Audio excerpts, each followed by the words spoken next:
Welcome to the Encore Audio Archives YouTube channel. I'm Taper Dave, and this is my channel. I've uploaded hundreds of talks here that I've recorded at meetings in West LA, and I've also recorded conventions starting in 2013. I've got a bunch of those up. And Walt and Mary Murray, the original owners of Encore Audio Archives, started the company in the 80s, and Walt recorded Joe and Charlie's and a bunch of stuff down in Vista, California. My sobriety date is June 20th of 1994.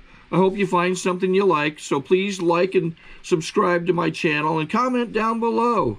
If you want to hear something that I don't have or that you don't see, I'll see that I get it. Anyways, take care and have a great day if you want to. My name is JW. I'm an alcoholic. I want to thank everybody that stayed. I was watching the door while, Tom was up here talking. I was like, geez, I'm going to be up here talking to Brandon tonight. He done heard my stories. He had the job that I got today. It's a great deal. Bill, it's glad to see you here, man. You said you was going to show up. It's a good deal.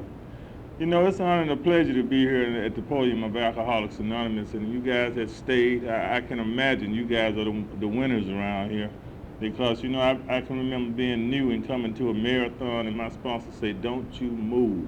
You stay there until they do the last, whatever they do, and then you help them put the chairs away. And I did that.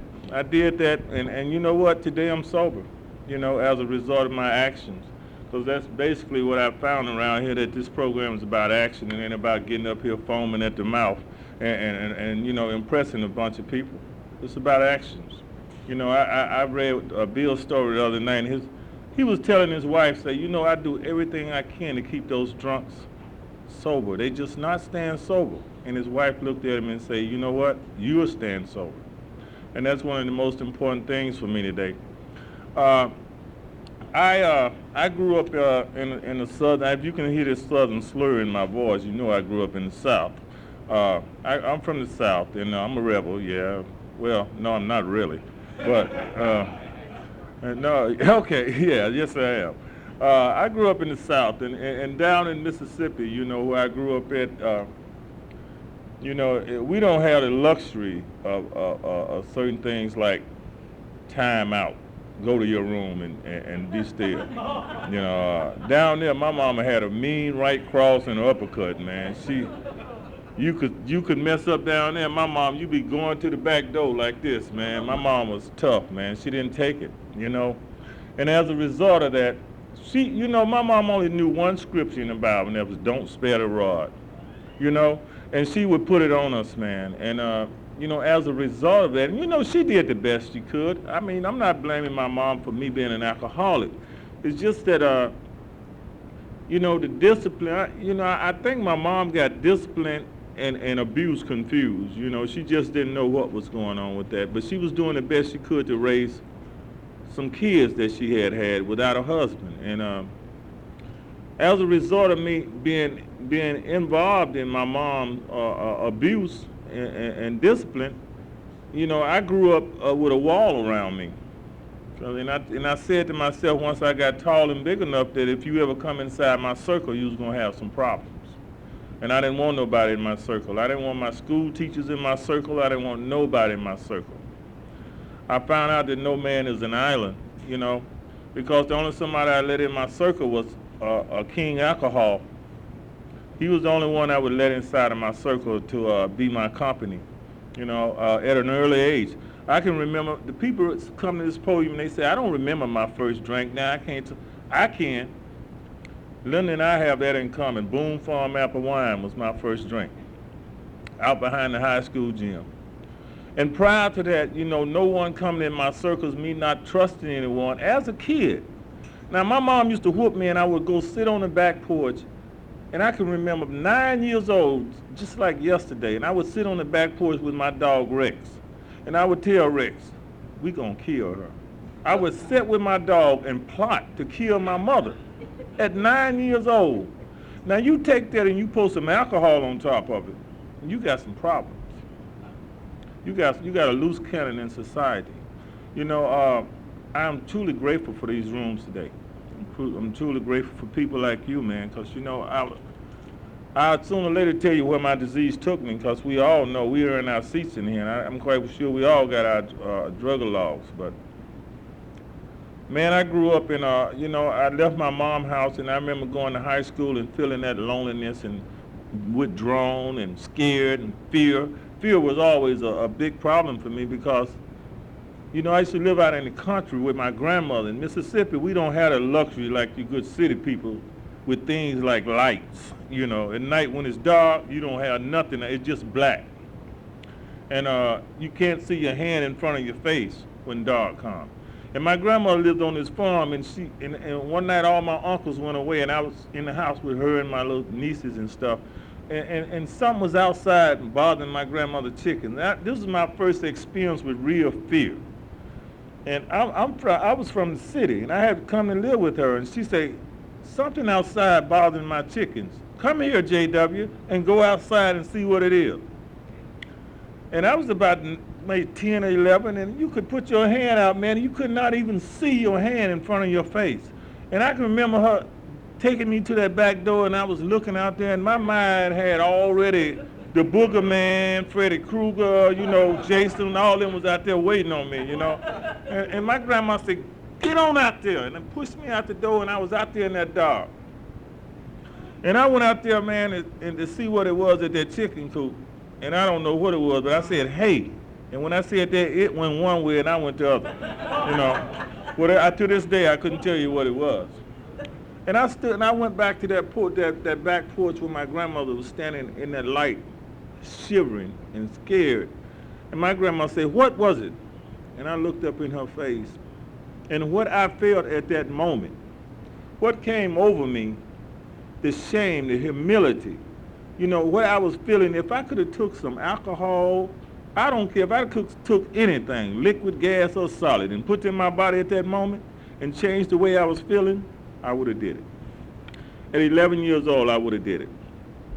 And this is what became my solution as I went into high school, man. I was at a dance one night, and I got this uncle. He's like Fonzarelli, man. Got all the chicks, and he was popular, and he was that guy.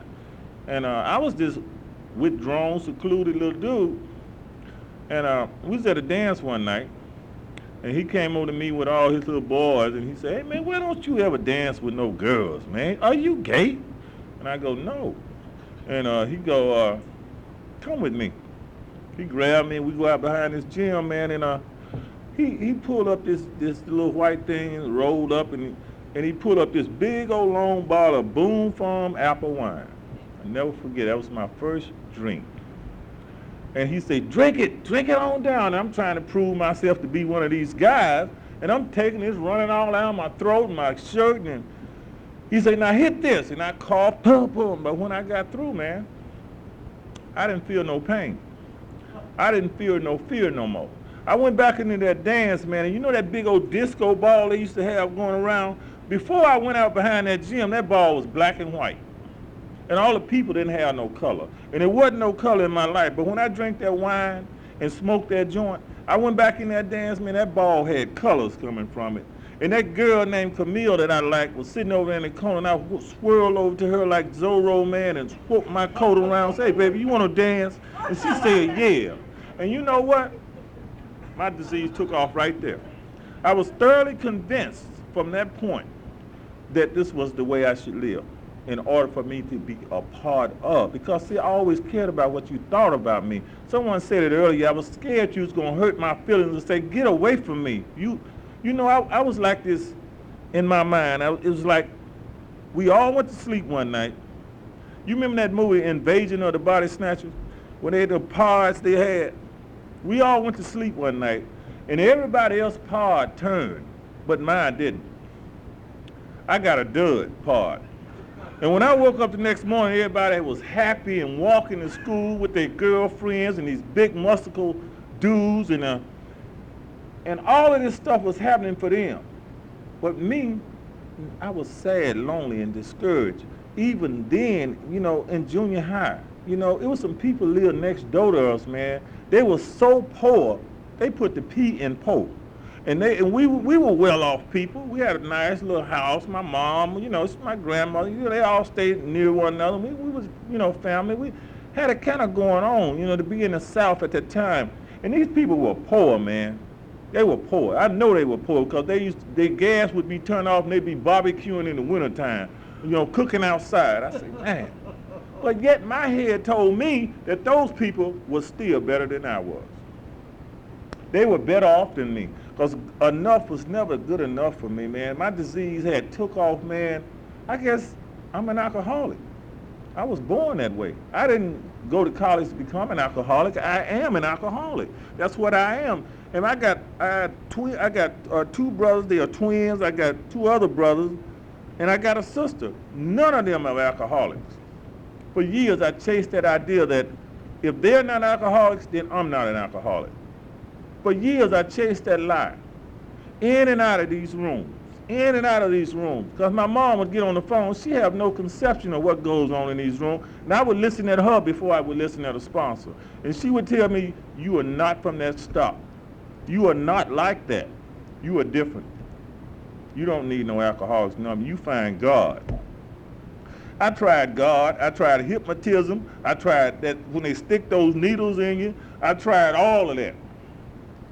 I remember a man trying to hypnotize me. And he had this gold watch, and I was sitting there thinking, damn, I like to steal that watch.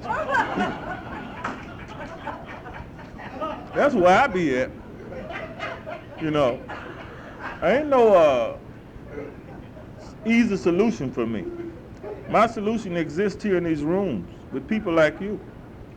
Bill and the other guy, Kip, he come down to the office and they answer phones and they so loyal to what they do, man. They are faithful to what they do. Linda, she come down, they faithful, and I'm wondering, damn, these people got time, man. They still racing down the central office with 10, 11, 12, 18 years, and they still in central office. Hell, I met Brandy down at central office doing all kind of stuff, moving like a robot down there. I'm like, damn, is he high?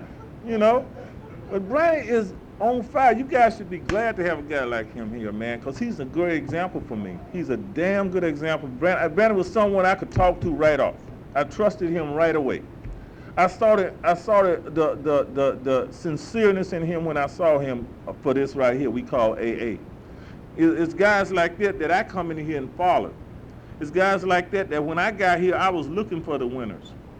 The guys had been around here like Linda and Michael that spoke earlier, grabbed me, man, because I went to a meeting. If anybody ever been in that Wednesday night meeting Pacific Group have on out there at their church, the synagogue, that big meeting, and I went out there, man, and then there's other newcomer holding on to one another, shaking, looking at everybody, man, and there was this lady standing by the door, and she had this white long hair, and she was standing on a light or something, and it was glowing off of this woman, man. And then this other newcomer say, man, you know what? This is a church.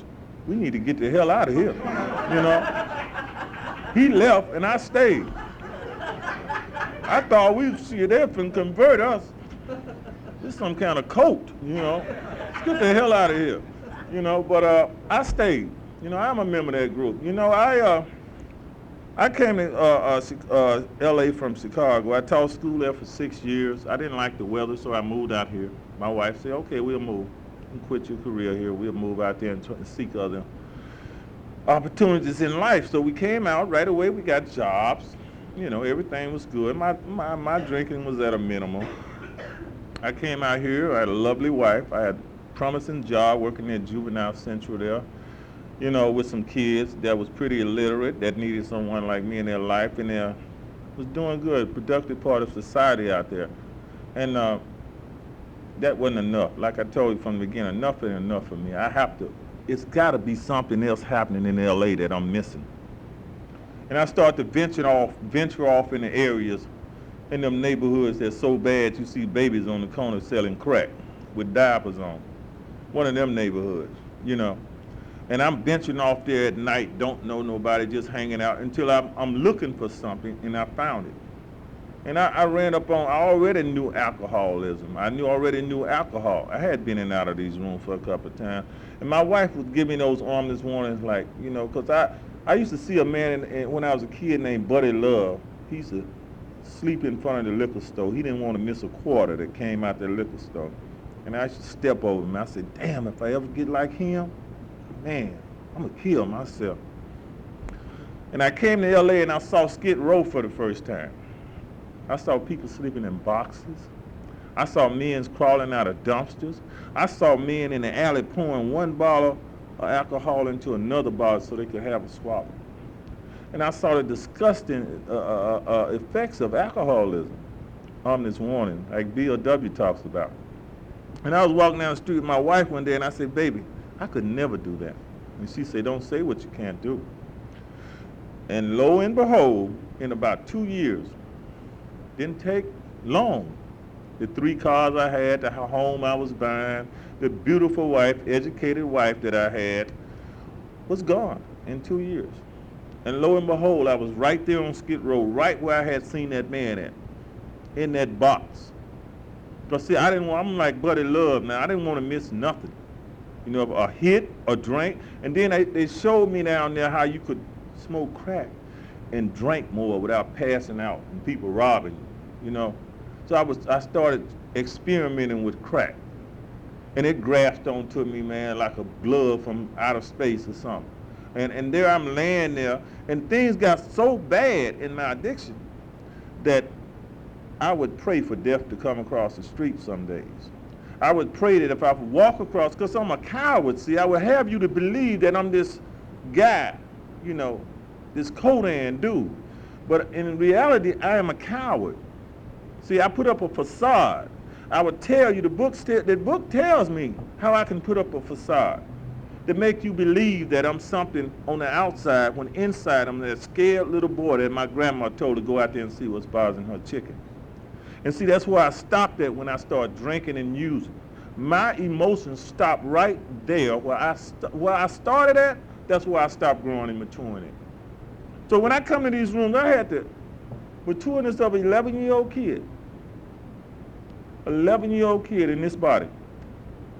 I lived on Skid Row there for a while, man, because I didn't think my mother wanted to have nothing to do with me no more. My head had convinced me that I was not a part of it anymore. Hell, you might as well die.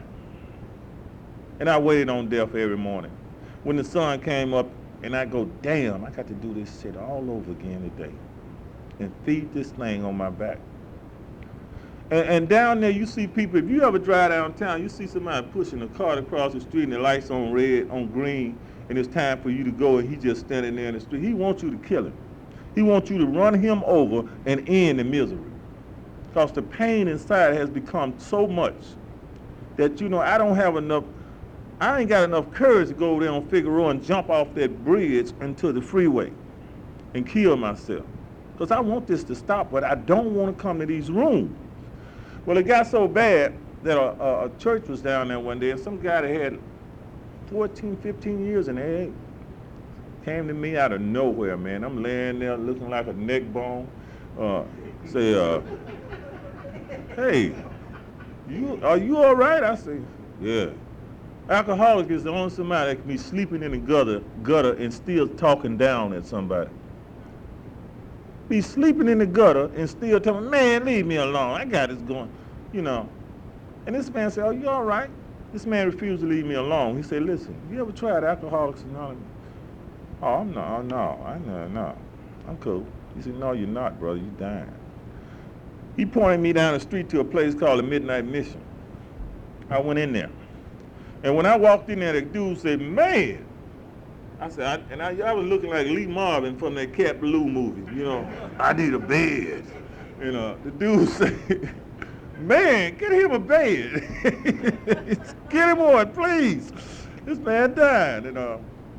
Man, it got so bad, man. Sores on me, you know. My hands was like the Gila monster, man. It was something, I was not a vision for you. Man, they gave me a bed in that place.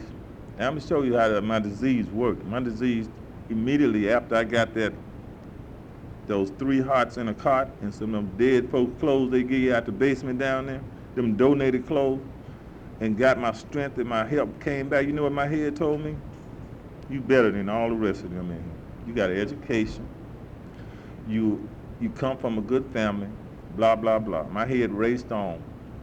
And you know what them people said? I told the man one day, man, I don't have to wash no dishes. I'm an educated school teacher. He said, yeah.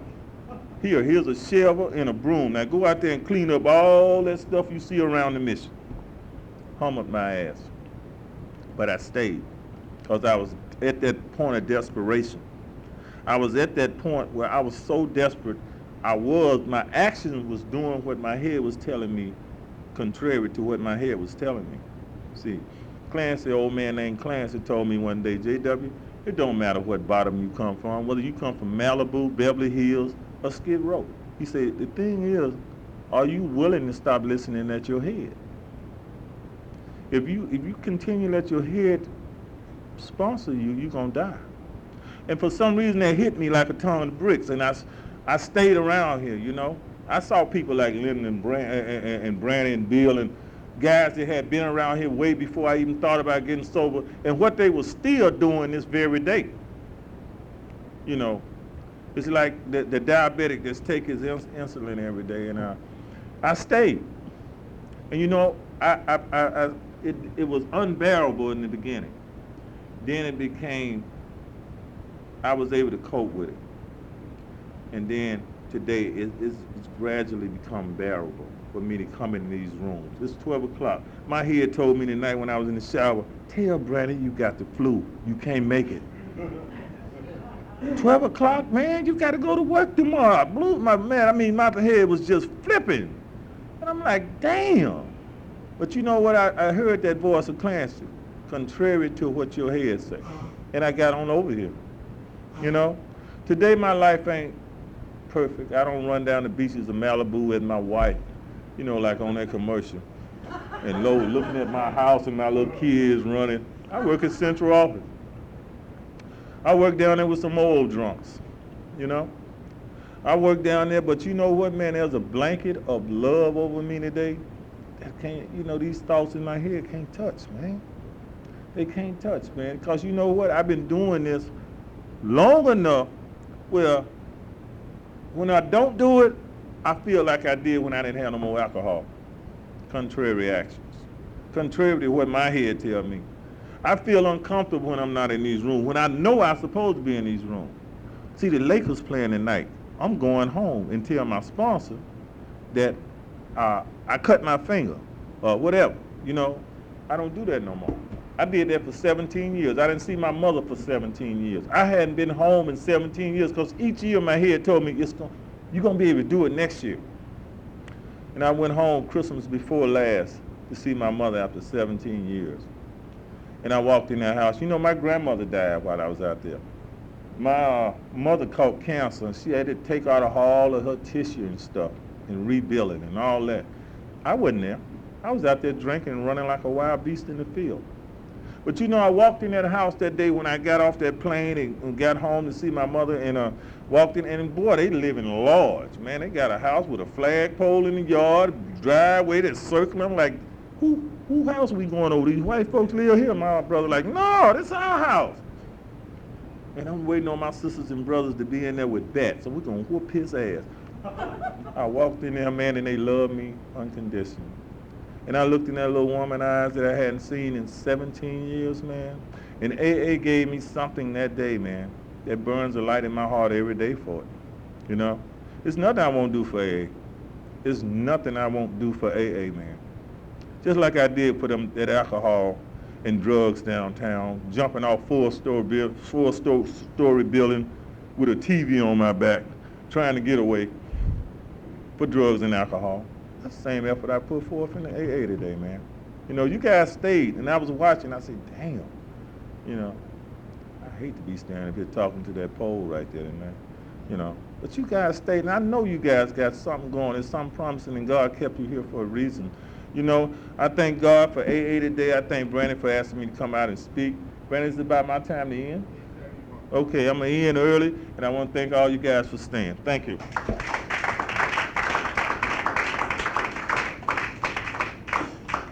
I think we got a great talk going on here. Thanks for watching the channel. Taper Dave here.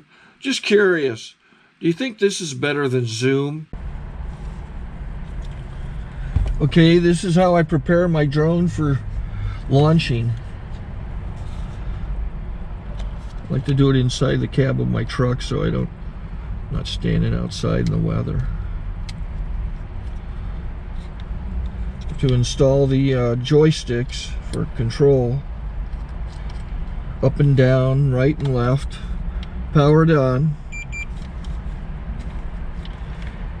I have an Android phone that I use to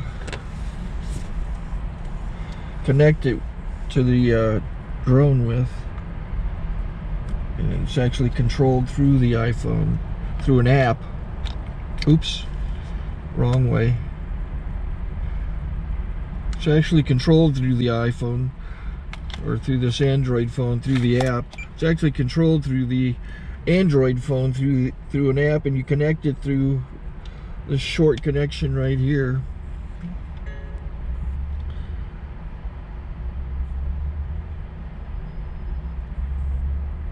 Remote control connected. Remote control's connected. So I pull out the drone. I have to extend the legs. Long legs extended first, then the short legs. Remove the gimbal protector. Set that aside, then power it on one short burst, then one long burst. I lay it down. So I have to go to calibrate. So the drone's not connected yet.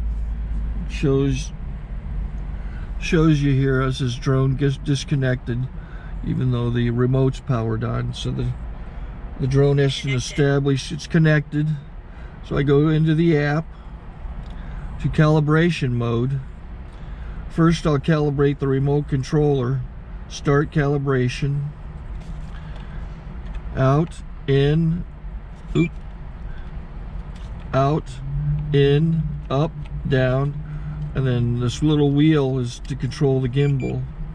So it's calibrated. Go to gimbal calibration, start calibration, and then it calibrates the gimbal. I don't know if that shows up. The gimbal's moving all over the place. Changes, you can see it on the video. And I'm calibrated to take off. It's acquired 7 satellites at the moment. There are 26 satellites up in the sky, which it has to acquire before you can take off. So it's connected. It's got enough satellites. This is white.